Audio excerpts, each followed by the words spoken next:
చెప్పేశారు.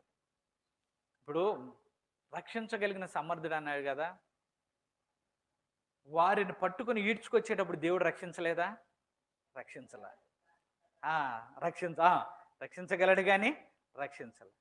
ఇదిగో రాజు యొక్క సన్నిధానమునకు తీసుకుని వచ్చినప్పుడు అయినా దేవుడు విడిపించలేదా? విడిపించగలడేమో కానీ విడిపించల.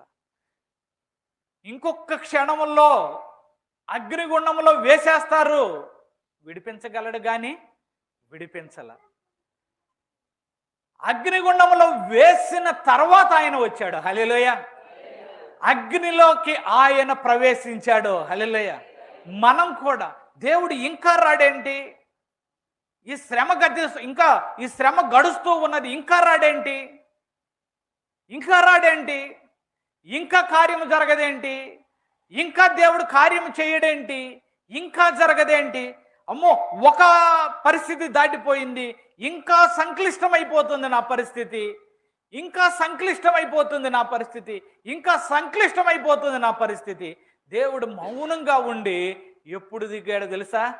ఇదిగో అగ్నిలో ఉన్నప్పుడు అగ్నిలోనికే ఆయన ప్రవేశించాడు. హల్లెలూయా. మనలను కూడా కొన్ని సందర్భాల్లో ఇంకా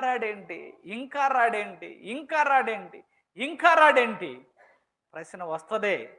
కానీ గుర్తుపెట్టుకో, తగిన సమయమందు ఆయన నీ యొద్దకు దిగేవాడై ఉన్నాడు. హల్లెలూయా. ఒక్క క్షణములో నిప్పు ఎంత త్వరగా అంటుకుంటుందో తలకు మీకు తెలిసే ఉంటుంది. వెంట్రుకలు అలా పడితే అలా గాలిపోతాయి కదా.